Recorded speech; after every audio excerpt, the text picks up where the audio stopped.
Championnat du monde de sexe. L'humain n'a plus de limites.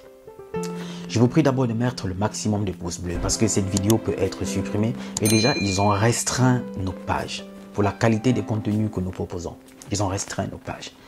Voilà, quand vous faites des contenus dans le sens éduquer, éveiller les consciences, de manière à ce que les gens se sentent davantage décomplexés face aux donneurs de leçons. Ça, ils n'aiment pas ce genre de message. Alors, ils nous ont mis dans les zones rouges. Ils ont restreint nos pages. Alors, je vous prie de mettre le maximum de pouces bleus. Il y en a qui m'écrivent, je ne te vois plus dans mes fils d'actualité, on ne voit plus tes contenus. C'est parce qu'ils nous ont tout simplement restreints. Mais ça ne va pas changer notre liberté de penser. Parce que quand vous faites des contenus dans le divertissement et tout, pour rire, ça, ils mettent en avant.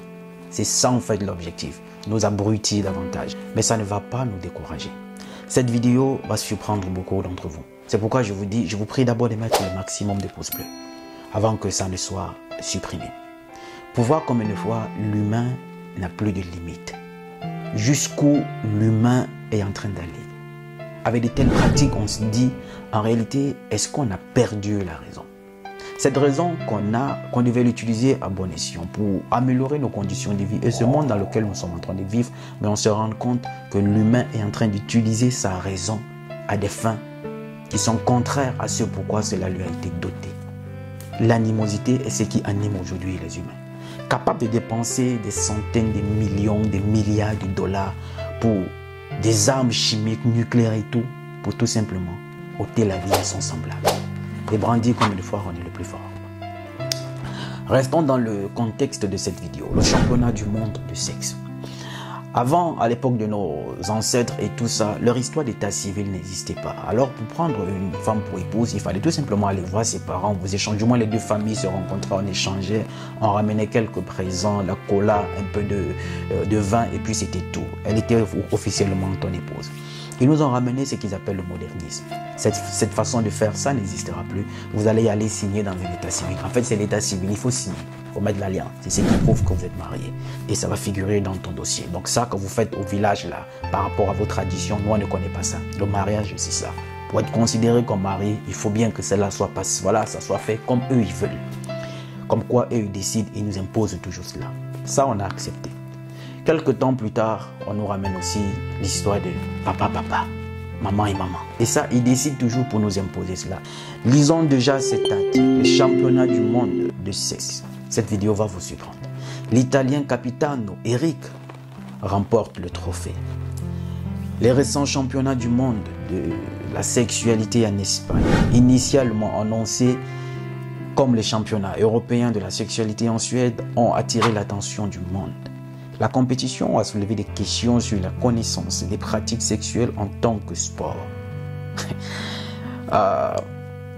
Jusqu'où l'humain, jusqu'où ils veulent aller ces gens-là, jusqu'où ils n'ont plus de limites. Initialement prévu pour durer jusqu'au 5 avril, l'événement a été entaché d'une série d'incidents qui ont conduit à son interruption prématurée. Certains concurrents se sont tellement impliqués dans la passion amoureuse qu'ils se sont blessés.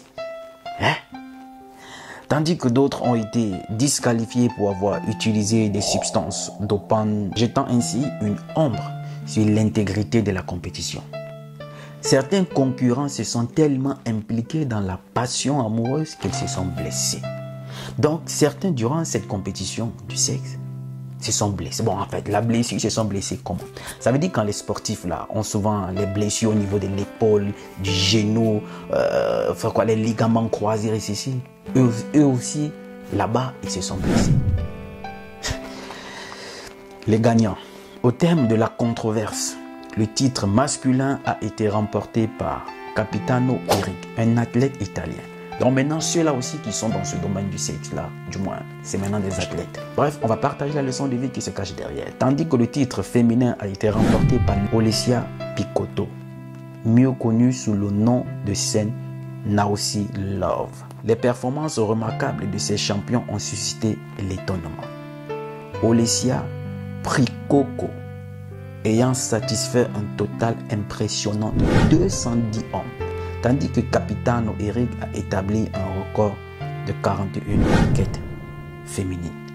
Malgré la controverse qui a entouré l'événement, celui-ci a mis en lumière des discussions sur la perception de la sexualité dans le contexte de la compétition sportive et de l'expression humaine. Ça commence toujours comme ça, comme une blague. Aujourd'hui, l'activité sexuelle en réalité, c'est sacré. C'est sacré. Bon, du moins, ça reste mon point de vue. Certains vont nous tomber dessus, ça je sais. Mais à partir du moment où on se dit maintenant c'est un sport, et puis comment ça se pratique? Comment est-ce que tu es noté? Comment on fait pour savoir que tu as gagné? Mais revenons quand même sur la championne qui a satisfait 210 hommes. Olicia Prikoko. Sur son nom de scène, Naosi Love. Et comme je dis, ça commence toujours comme ça. Après, ça va devenir un sport olympique. Et après, ils vont nous l'imposer. Nous l'imposer en ce sens que c'est le sport. Tout le monde a le droit de faire le sport. Ils ont toujours des langages, pas de discrimination dans le sport. Le sport, c'est à la portée de tout le monde. Nanani, nanana. Et pour ceux qui vont essayer de résister, ils ont déjà les moyens de pression. C'est quoi? On commence par vous sanctionner.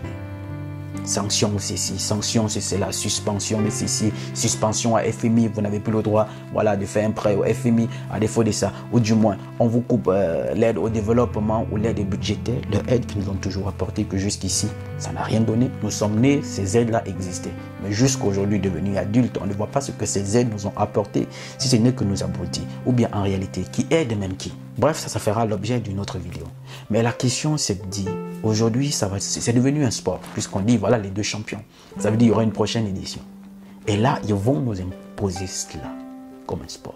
Malgré la controverse qui a entouré l'événement, celui-ci a mis en lumière la discussion sur la perception de la sexualité dans le contexte de la compétition sportive et de l'expression humaine. Ils ont toujours des termes qu'il faut pour nous ramener cela. Et après, on va dire, c'est un sport ouvert à toutes les catégories. Nos enfants se finiront aussi par se retrouver dans ça. Où est-ce que ces gens veulent nous amener? Et comme toujours, c'est en Afrique qu'on impose cela. C'est toujours en Afrique. L'histoire des papa, maman, c'est en Afrique qu'on nous impose cela avec des pressions. Une fois un nouveau président élu, on vient lui dire, est-ce que tu vas accepter que les papa se mettent ensemble ou encore les maman se mettent ensemble? Pourtant, ils sont tout le temps avec les pays du Moyen-Orient. Arabie Saoudite, Qatar, Chine et tout ceci. Ça, ils ne posent pas ces questions-là, ces dirigeants-là. Ils ne tiennent pas ces débats-là là-bas. Il y a eu la Coupe du Monde qui s'est organisée récemment au Qatar. On connaît comment les papa, maman sont traités là-bas. Mais là, il n'y a pas de sanctions sur ces gens-là. Au contraire, c'est là-bas qu'ils vont puiser de l'argent. Aujourd'hui, ce sont ces gens qui sont en train d'acheter la France quasiment. Mais là, on ne leur impose pas ça. C'est chez nous toujours, chez les faibles, qu'on vient pour nous imposer ce genre de pratique. D'où il est important déjà de rester attaché à sa culture, à ses principes, à sa croyance, à sa spiritualité. Parce que le chinois reste chinois, l'arabe reste arabe, l'indien reste indien. Vous savez pourquoi? De par leurs croyances, leur spiritualité, leur langue, leurs principes, leurs valeurs, leur culture. Mais nous, par contre, on s'est détaché de tout ceci. Nous sommes étrangers à nous-mêmes. Ils nous ont ramené leur pseudo-développement pour nous permettre, pour nous remplacer. Et aujourd'hui, c'est à eux de raconter notre histoire. Et c'est logique qu'ils racontent selon leur version à eux, qui jusqu'ici n'a toujours été que mensongère. Aujourd'hui, voilà une compétition du monde du sexe organisée. Bientôt, cela nous sera imposé. La famille, dites-moi ce que vous en pensez en commentaire.